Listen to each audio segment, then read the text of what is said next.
दोस्तों जय हिंद। स्वागत है आप सभी का study with M SPP channel पर। दोस्तों ये जीएस और ग्राम समाज विकास वाला जो पोर्शन है लेखपाल के लिए बेसिकली ये उसका छठवां मॉक टेस्ट है।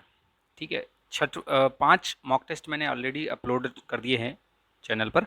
उसकी प्लेलिस्ट भी बनी हुई है, वो लेखपाल वाली जो प्लेलिस्ट है उसी में है सब कुछ।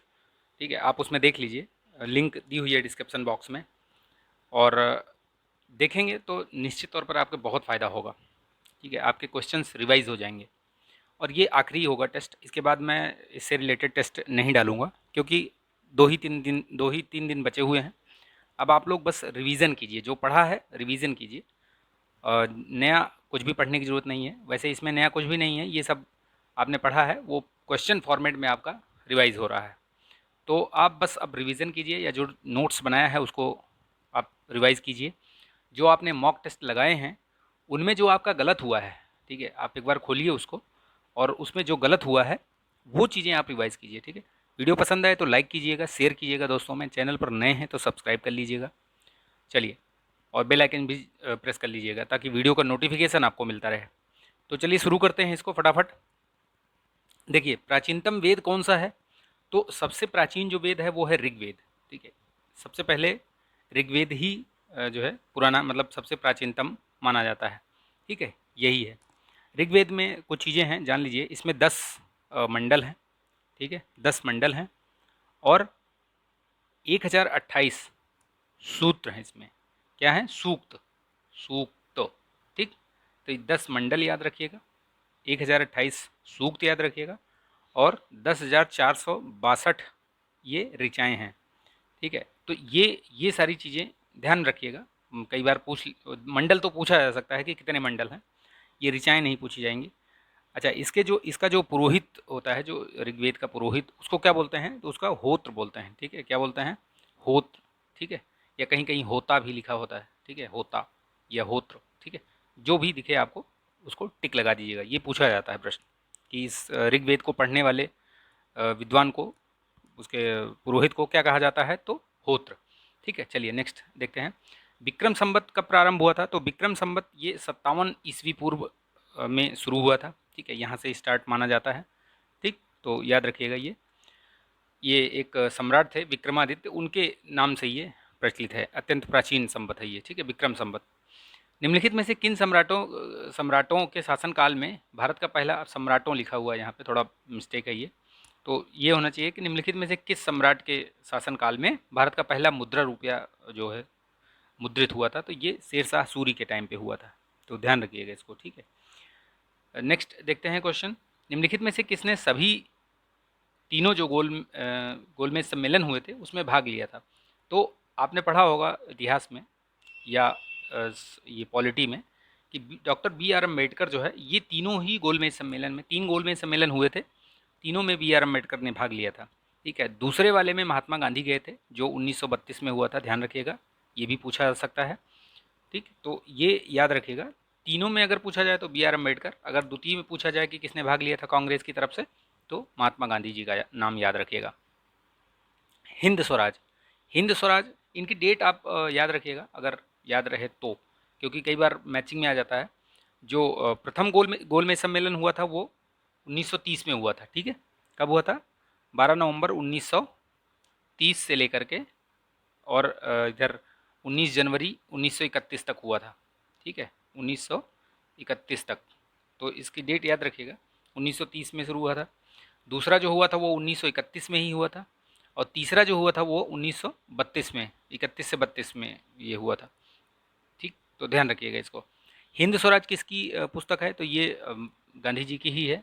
ठीक है, मोहनदास करमचंद गांधी जी की ही है पुस्तक है। तो इसका नाम याद रखिएगा इनका। देखिए, जवाहरलाल नेहरू का डिस्कवरी ऑफ इंडिया है। सुभाष चंद्र बोस की जो पुस्तक है, मतलब जो फेमस पुस्तक है और पूछी जाती हैं, वो है इंडियन स्ट्रगल। ठीक है, और ये राजेंद्र प्रसाद जी की, ये इनकी है ना, दादा भाई नौरोजी की जो poverty and un British rule in India, ये बहुत बार पूछी जाती है। ठीक, तो वो भी याद रखिएगा। बहुत सारी पुस्तकें हैं जो बार बार पूछी जाती हैं, जैसे डॉक्टर राजेंद्र प्रसाद की इंडिया डिवाइडेड, ये सब बहुत बार पूछी जाती हैं। ठीक, तो इनको ध्यान रखिएगा आप। देखिए, ये नेक्स्ट क्वेश्चन नदी द्वीप पूछा है। तो नदी द्वीप इसमें माजुली है, ये असम में पड़ता है। ये सबसे मतलब बड़ा ये विश्व का सबसे बड़ा नदी द्वीप ही है ये, माजुली द्वीप, ठीक है। ब्रह्म घाटी, ब्रह्मपुत्र के उसमें घाटी में है ये, तो ध्यान रखिएगा इसको। पश्चिमी घाट क्या है? तो ये क्या है, पश्चिमी घाट क्या है? पठारों का ढलान है, ठीक है। क्या है वो? पठारों का ढलान। पर्वत या श्रृंखला वो नहीं है, लेकिन उसको पर्वत पठारों का ढलान बोला जाता है। निम्नलिखित में से किसे हिंद महासागर के सबसे गहरे बिंदु के रूप में जाना जाता है? तो देखिए, हिंद महासागर का पूछ रहा है, कंफ्यूज मत होइएगा आप लोग। जैसे ये मरीना या मेरियाना ट्रेंच बोलते हैं, तो ये तो प्रशांत में है, पैसिफिक में। ये मेरियाना है, एक्चुअली मेरियाना होना चाहिए, ठीक। सुंडा ट्रेंच जो है ये, अभी इसमें जो ऑप्शन है ये सुंडा ट्रेंच है, जो कि सबसे गहरा है। वैसे अगर देखा जाए तो जो इसका हिंद महासागर में जो सबसे गहरा वाला जो गर्त है वो है डायमेंटिना, ठीक है। क्या है? डायमेंटिना, याद रखिएगा इसको। 8,470 8,407 मीटर गहरा है, तो ध्यान रखिएगा डायमेंटिना। तो हो सकता है इसका भी नाम दिया रहे। अब यहाँ तो सुंडा ये दूसरे नंबर वाला दिया है, ये हिंद महासागर में ही है, और ये दूसरे नंबर वाला है, ठीक है। पहले नंबर वाला मैंने बताया डायमेंटिना। ये प्यूर्टो रिको और ये कहाँ पे हैं ये सब? ये कहाँ पे हैं? ये अटलांटिक में, ठीक है, अटलांटिक। ये मैचिंग में भी पूछा जाता है कि ये आपको एक तरफ गर्त का नाम दे देगा, ठीक है, एक तरफ गर्त का नाम दे दिया जाएगा आपको, और एक तरफ जो है आपको सागर का नाम दे दिया जाएगा, महासागर का नाम। अब आप मैच करना है, तो ये भी ध्यान रखिएगा। जैसे मेरियाना प्रशांत, सुंडा और डायमेंटिना ये आपका हिंद महासागर में, प्यूर्टो रिको और ये साउथ सैंडविच ट्रेंच ये अटलांटिक में। तो इस तरीके से भी ध्यान रखिएगा, प्रश्न पूछे जाते हैं, पूछे गए हैं।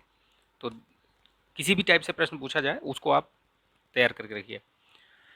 निम्नलिखित में से कौन सी गैस वातावरण का महत्तम भाग है? यानी कि पूछ रहा है कि कौन सी गैस है जो वातावरण में सर्वाधिक उपस्थित है? तो नाइट्रोजन ही है, लगभग 78-79% आपकी ये पाई जाती है, ध्यान रखिएगा इसको। विश्व का सबसे ऊंचा झरना कहाँ पाया जाता है? तो वेनेजुएला में है, एंजिल जलप्रपात जिसको बोलते हैं, एंजिल जलप्रपात, ठीक है। तो ये वेनेजुएला में है। भारतीय संशोधन के किस संशोधन अधिनियम ने मतदान की उम्र 21 से घटाकर 18 कर दी थी? पहले 21 वर्ष थी, जो कि घटा करके 18 वर्ष कर दी गई थी। तो ये कौन सा संविधान संशोधन था? ये 61st था, जो 1989 राजीव गांधी के समय पर किया गया था इसको। और ये बहुत अच्छा मूव था, क्योंकि जनसंख्या जो है, ये काफ़ी सारी जनसंख्या जो है वोट देने से वंचित रह जा रही थी, ठीक है। अनुसूचित जनजाति के संरक्षण के लिए एक क्षेत्र के रूप में घोषणा करने की शक्ति किसके पास होती है? तो जो भी है ये शक्ति भारत के राष्ट्रपति के पास होती है, ठीक है। किसके पास होती है? भारत के राष्ट्रपति के पास। The Imperial Bank of India, the Imperial Bank of India का राष्ट्रीयकरण के पश्चात क्या नाम दिया गया? तो ये जो इम्पीरियल बैंक ऑफ इंडिया है, इसी को स्टेट बैंक ऑफ इंडिया भी बोलते हैं। तो इसका नाम याद रखना आप। 1900, इसका जो राष्ट्रीयकरण कब किया गया था? 1955 में, ठीक है। 1955 में ही इसका राष्ट्रीयकरण किया गया, और इसका नाम जो है क्या रखा गया? State bank of India. और इसका मुख्यालय कहाँ है? ध्यान रखिएगा, इसका मुख्यालय है मुंबई में। तो ये ध्यान रखिएगा इसको, ठीक है। चलिए नेक्स्ट देखते हैं। 2011 के जनगणना के रिपोर्ट के अनुसार प्रति वर्ग किलोमीटर भारत की जनघनत्व कितना है? तो 382 है प्रति व्यक्ति जो है वर्ग किलोमीटर में। एक वर्ग किलोमीटर में इतने व्यक्ति। किसका तरंगदैर्घ्य सबसे अधिक होता है? किसका तरंगदैर्घ्य सबसे अधिक होता है? तो देखिए, आप अगर आपको ये पता हो कि जैसे इंद्रधनुष में रंगों का क्रम कैसे होता है, विब ग्योर, ठीक है, ये होता है ना विब ग्योर। तो इसमें क्या होता है, जो यहाँ से पीछे से अगर शुरू करेंगे तो इस तरफ से ऐसे बढ़ता जाता है, यानी इधर इधर सर्वाधिक होता है, फिर इससे कम ये, फिर ये, फिर ये, फिर ये, फिर ये, फिर ये, यानी ये जो वॉयलेट है, ठीक है, बैग, इसका सबसे कम होता है। तो इधर से अगर देखेंगे रेड, अब आप इसमें ऑप्शन देखेंगे तो इसमें रेड है नहीं, नारंगी है यानी ऑरेंज, उसके बाद ऑरेंज का ही आता है, तो यानी कि नारंगी ही इसमें जो है इसका तरंगदैर्घ्य जो है सबसे अधिक होगा, ठीक। इसमें वैसे लाल का होता है सर्वाधिक, लेकिन इसमें अगर ऑप्शन में पूछा जाए तो यही होगा। जल स्थानांतरण के सिद्धांत की खोज का मतलब प्रतिपादन किसने किया था? तो आर्किमिडीज़ ने ये बताया था। ये आर्किमिडीज़ का सिद्धांत, ये सिद्धांत क्या है? जैसे कोई वस्तु किसी द्रव में पूरी तरह या आंशिक रूप से जब डुबोई जाती है तो उसके भार में कुछ कमी प्रतीत होती है। आपने देखा होगा कि जैसे आप देखिए तो इसमें जब आप कुछ डालिए कुएं में या बाल्टी वाल्टी डालिए, देखिए तो वो क्या करेगा, वो आपको तैरती हुई नजर आएगी, तो उसके भार में कमी प्रतीत होती है। तो वो कमी जो है, जो भार में कमी है, वो उस वस्तु के द्वारा हटाए गए जल के द्रव के भार के बराबर होता है। ठीक, तो याद रखिएगा यही है आर्किमिडीज का सिद्धांत। आई होप कि समझ में आ गया होगा आपको। गोबर गैस में मुख्यतः कौन सी गैस पाई जाती है? तो ये मीथेन गैस है जो गोबर गैस में पाई जाती है। मीथेन गैस लगभग 70-75% मीथेन गैस ही होती है उसमें। ठीक है, याद रखिएगा इसको, तो याद रखिएगा। चलिए नेक्स्ट देखते हैं क्वेश्चन, फटाफट देखते हैं जल्दी जल्दी। निम्नलिखित में से कौन सा विकल्प शरीर का सबसे बड़ा आंतरिक अंग है? कौन सा अंग इसमें से, विकल्प में से कौन सा है? तो भैया जिगर है, लीवर जिसको बोलते हैं। जिगर ऐसा लिख दिया, लग रहा है कि पता नहीं, हिंदी थोड़ा ऐसे लिख दिया। ठीक, तो आप ये तो हिंदी में है, जब पेपर मिलेगा मान लीजिए आप, तो इंग्लिश, जहाँ पे हिंदी नहीं समझ में आए आप इंग्लिश वर्जन देख लिए करिए। क्योंकि क्या होता है, कई बार आप हिंदी वर्जन में नहीं समझ पाते हैं, लेकिन इंग्लिश वर्जन देखते हैं तो आपको आंसर समझ में आ जाता है। तो ये भी एक टैक्टिस है जो क्वेश्चन हल करने की, ये भी एक रणनीति है। ठीक, मलेरिया की दवा जो कुनैन है वो किससे पाई जाती है? तो सिनकोना वृक्ष होता है, उसी के छाल से ये बनाई जाती है। अंतरिक्ष में भेजा गया भारत का पहला उपग्रह कौन सा है? आर्यभट्ट है। ठीक है, आर्यभट्ट कब भेजा गया था ये, और किसकी सहायता से, ये भी ध्यान रखिएगा। 1975 में भेजा गया था ये। ठीक है, 19 अप्रैल 1975 को। और ये किसकी सहायता से था? उस समय जो है ये यूएसएसआर था। ठीक है, कौन था उस समय? रूस जो है अभी, वही उस समय यूएसएसआर था। ठीक, तो ध्यान रखिएगा, इसकी सहायता से ये भेजा गया था। स्वच्छ भारत अभियान कब शुरू हुआ था, यहाँ पूछ रहा है। तो 2 अक्टूबर 2014 को शुरू किया गया था। योजनाएं जरूर ध्यान रखिएगा आप लोग, बहुत हो सकता है पूछी जाएंगी योजनाएं। उत्तर प्रदेश में अगस्त 2021 में किस स्थान पर आयुष विश्वविद्यालय की आधारशिला रखी गई? तो गोरखपुर में रखी गई है। ये बहुत महत्वपूर्ण है, करंट का न्यूज़ है। तो 1-1.5 साल का जो करंट है वो कहीं से भी पूछ सकता है। उत्तर प्रदेश में फरवरी 2021 में मोबाइल एप्लीकेशन ई कवच लॉन्च किया गया, तो किसने? तो ये भैया अपने मुख्यमंत्री योगी आदित्यनाथ जी हैं। उत्तर प्रदेश बजट 2021-22 के अनुसार मुख्यमंत्री जन आरोग्य योजना का लाभ अन्य किस वर्ग को भी प्राप्त होगा? तो इसमें बताना है कि कौन सा वर्ग है जो सम्मिलित किया गया, मतलब उसको भी ये मिलेगा लाभ। तो अगर आप देखेंगे तो इससे पहले किसानों को ये लाभ नहीं मिलता था, लेकिन 2021-22 का जो बजट था उसमें ये किसानों को भी इसमें सम्मिलित किया गया। तो इस चीज़ को ध्यान रखना। नेक्स्ट देखिए क्वेश्चन, सूचना प्रसारण मंत्रालय ने फेक न्यूज़ का मुकाबला करने के लिए online social media platform Telegram पर किस नाम से अकाउंट बनाया है? तो पीआईबी फैक्ट चेक है। आप कुछ भी उसमें डाल के चेक कर सकते हैं कि क्या ये इजिट, मतलब फैक्ट सही है कि नहीं है ये। ठीक, तो फैक्ट चेक नाम से है वो।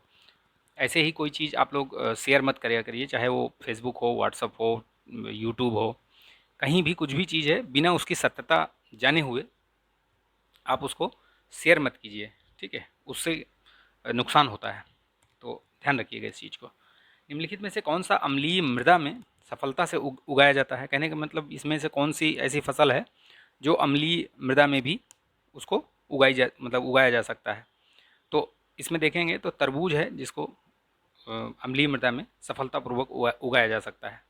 तो ये चीज़ भी ध्यान रखिएगा आप लोग। ठीक है, वार्षिक क्रम और वर्षांतर फसल उगाने की व्यवस्था को क्या कहते हैं? तो भैया ये फसल रोपण अनुक्रम बोलते हैं इस चीज़ को। ये चीज़ बहुत सिंपल सी है, ध्यान रखिएगा। खसरा और खतौनी कौन तैयार करता है? तो ये पटवारी महोदय तैयार करते हैं, तो इस चीज़ को भी ध्यान रखिएगा आप लोग।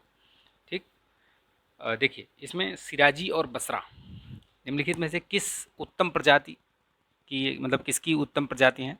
सिराजी और बसरा, तो ये कबूतर की हैं। ठीक, किसकी हैं? कबूतर। ये चीज़ ध्यान रखिएगा, मुझे भी नहीं पता था ये, मैंने पहली बार सुना इसको। निम्नलिखित में से कौन ग्रामीण क्षेत्र का जमीनी कार्यकर्ता है? तो कौन है भैया जमीनी कार्यकर्ता? ये अपने लेखपाल ही हैं, जिस चीज़ की आप लोग तैयारी कर रहे हो। सामाजिक वानिकी कार्यक्रम का उद्देश्य कौन सा है? इनमें से नहीं है, मतलब पूछा है कि हर जगह लगाया जाएगा, वृक्षारोपण किया जाएगा, लेकिन कहाँ नहीं किया जाएगा? तो नगरीय जो है वो औद्योगिक क्षेत्रों में, वहाँ पर वृक्षारोपण करना इसका उद्देश्य नहीं है, बाकी सब है। उत्तर प्रदेश में लिंगानुपात पूछा है कि 2001 में 898 था, अभी कितना है? तो 912 है। ये चीज़ ध्यान रखिएगा आप लोग। भारत में स्थित शहर, किस शहर को विश्व का सबसे पुराना शहर माना जाता है? तो वाराणसी, काशी जो है ये सबसे पुराना जो शहर है ये माना जाता है। मनरेगा के अंतर्गत सामग्री संगठक के मामले में केंद्र और राज्य सरकारों के बीच जो निधिकरण का अनुपात है वो कितना है? तो 75% केंद्र देगा और 25% राज्यों का हिस्सा होगा। तो ये चीज़ ध्यान रखिएगा, जो योजनाएं हैं उनमें केंद्र और राज्य का जो बजट वाला आवंटन वाला वो है, कौन कितना पैसा देगा, वो चीज़ भी पूछी जाती है। धान के लिए सर्वाधिक उपजाऊ भूमि कौन सी है, तो दोमट मृदा। भारतीय संघात्मक व्यवस्था में तृतीय तल कब लागू किया गया था? देखिए, एक तो है कि कब जोड़ा गया था, अलग चीज़ हो गई, ठीक है, लेकिन कब लागू किया गया था वो चीज़ अलग हो गई।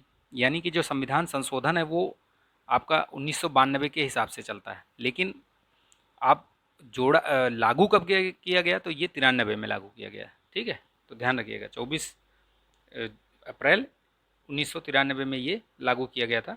और इसी दिन 24 अप्रैल को ही क्या मनाया जाता है, 24 अप्रैल को ही पंचायती राज दिवस मनाया जाता है, ये भी ध्यान रखिएगा, डे भी पूछे जाएंगे। पंचायती राज प्रणाली में पंचायत समिति गठित की जाती है, तो ये खंड स्तर पर होती है, जो बोलते हैं बीडीसी, ठीक है। तो बीडीसी जो है कहाँ होते हैं, ये खंड स्तर पर। पंचायत की संरचना में निम्नलिखित में से कौन सा एक सही नहीं है, तो इसमें देखिए जब पढ़ेंगे तो आपको पता चलेगा कि इसमें से कौन सा एक सही नहीं है। किसी राज्य का विधानमंडल विधि द्वारा पंचायत ये बना सकता है, बिल्कुल बना सकता है, विधि राज्य विधानमंडल का ही है। और ग्राम संरचना ये दिया गया है कि ग्राम सभा जो है वो गांव स्तर पर अपनी शक्तियों का उपयोग करता है, सही है, ये भी सही है। प्रत्येक राज्य ग्राम मध्य जिला पंचायत का गठन करेगा, तो ऐसा कोई मतलब कंपल्सन नहीं है, ठीक है, यही वाला है जो गलत है। भाई जिसकी जनसंख्या 20 लाख से कम है, देखिए अगला वही पॉइंट दिया गया है, तो वो मध्य स्तर पर पंचायत का गठन नहीं कर सकेंगे। कई जगह 4 हैं, जैसे आप पश्चिम बंगाल में देखिए वहाँ 4 स्तर हैं, तो इस तरीके से अलग है, ठीक है।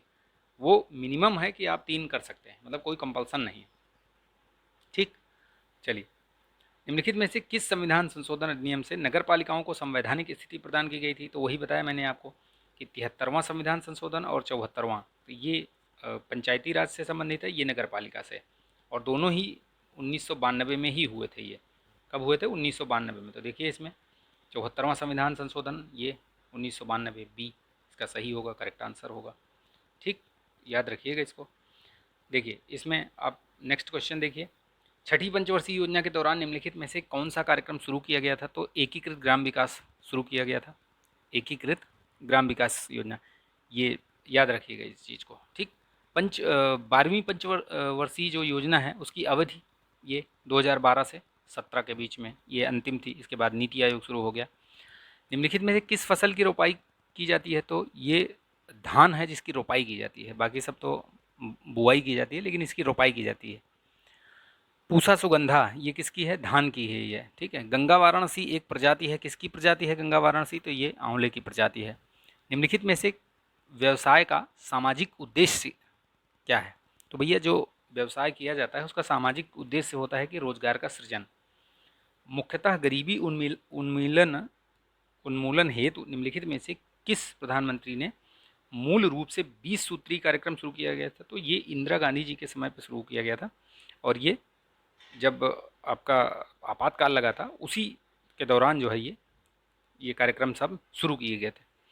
निम्नलिखित में से कौन सी फसल उत्तर प्रदेश में आमतौर पर व्यापक रूप से उगाई नहीं जाती, कहने का मतलब है कि देखिए चावल उगाई जाती है, गेहूं भी उगाया जाता है, तिलहन भी होता है, लेकिन कपास जो है वो व्यापक रूप से नहीं, कहीं कहीं है, जैसे आप इधर बुंदेलखंड और इस क्षेत्र में आएंगे तो आपको यहाँ पर कपास की खेती मिलेगी, लेकिन व्यापक रूप से नहीं मिलेगी, ठीक। ग्रामीण निर्धनता को दूर करने के लिए प्रमुख कार्यक्रम, तो ग्रामीण निर्धनता ये IRDP भी है, JRY भी है, जवाहर रोजगार योजना, ट्राइसेम भी है, ये यानी कि ये सभी, इसके डेट्स भी, इनके ईयर भी याद रखिएगा, क्योंकि ईयर भी पूछे जाते हैं इनके, जैसे IRDP 1978, ये ध्यान रखिएगा 1978, JRY जो है, ट्राइसेम और JRY दोनों, ये JRY 1989 में और ट्राइसेम जो है 1979 में, तो ये ईयर ज़रूर याद रखिएगा, मैचिंग में आ सकता है। IRDP 1978, JRY 1989 और ट्राइसेम जो है 1979। रिलायंस निम्नलिखित में से किस राज्य में गैस आधारित ऊर्जा उत्पादन की एक परियोजना लगाने जा रहा है, तो अपने उत्तर प्रदेश में, ठीक, ध्यान रखिएगा इसको, ये चीज़ पूछा जा सकता है। दादरी में उत्तर प्रदेश, गाजियाबाद है ना। उत्तर प्रदेश में जिला पंचायत का अध्यक्ष कौन निर्वाचित करता है या किसके द्वारा निर्वाचित किया जाता है, तो भाई जो सदस्य होंगे जिला पंचायत के सदस्यों द्वारा, वही अपने में से सेलेक्ट करेंगे उनको। तो ये चीज़ सिंपल सी है, ध्यान रखिएगा आप। ठीक, इसका जो करेक्ट आंसर होगा बी, दो, केवल दो। ठीक है, चलिए, तो ये 50 प्रश्न मैंने आपको इसमें भी हल करवा दिए हैं। आप इसको प्रैक्टिस कीजिए। जो प्लेलिस्ट बनी हुई हैं, चाहे वो ताबड़तोड़ सीरीज हो, जीएस बूस्टर सीरीज हो, सभी आप देखेंगे तो आपको बहुत फ़ायदा होगा। यूपी जीके से भी मैंने कुछ 5-7 वीडियो डाले हुए हैं, उसको देख लीजिए आप। पॉलिटी से रिलेटेड वीडियोज़ हैं, मैंने प्रश्न करवाए हैं, उनको हल कर लीजिए। ये जो लेखपाल वाली सीरीज़ चलाई मैंने, इसमें 20 मैंने हिंदी के करवाए हैं, और ये 6 ये हो गई। तो और भी हैं उसमें बहुत सारी, और भी प्रश्न मैंने हल करवाए हैं उसमें। तो वो अगर देख लेंगे तो आपको बहुत फ़ायदा होगा। इन सब चीज़ों को मिला करके आपका एक अच्छा खासा क्वेश्चन बैंक तैयार हो जाएगा सब। ठीक है, इसके बाद मैं R O A R O का वो शुरू करूँगा। ठीक है, तो आप लोग जब नेक्स्ट इसके बाद वीडियो डालूँगा मैं एग्ज़ाम के बाद, क्योंकि मैं भी एग्ज़ाम देने जा रहा हूँ। तो आप आर ओ और ए आर ओ, ये इसके लिए हम लोग अब तैयारी करेंगे। ठीक है, क्योंकि अभी पी सी एस वगैरह के लिए तो टाइम है, ये एग्ज़ाम पहले होगा, या बीच में कोई और आएगा तो उसके लिए भी, क्योंकि जी एस तो लगभग सबका सेम है। तो हम पहले जी एस पढ़ेंगे प्लस हिंदी, ये दोनों चीज़ हम प्रैक्टिस करेंगे। ठीक है, जी एस और हिंदी का इसमें हमारा पोर्शन तैयार होता रहेगा। बीच बीच में हम करंट भी पढ़ेंगे। ठीक है, चलिए, ठीक है, मिलेंगे नेक्स्ट वीडियो में। तब तक के लिए आप अपना ध्यान रखिएगा। और हाँ, वीडियो अगर पसंद आया हो, अच्छा लगा हो, तो प्लीज़ लाइक कर दीजिएगा। ठीक है, लाइक करके शेयर कर दीजिएगा दोस्तों में, ताकि सभी लोगों तक ये पहुँच सके। ठीक है, मिलेंगे नेक्स्ट वीडियो में। तब तक के लिए अपना ध्यान रखिए, स्वस्थ रहिए, मस्त रहिए, बिंदास रहिए, और पहले से ही ऑल द बेस्ट आप लोगों को एग्ज़ाम के लिए। जय हिंद।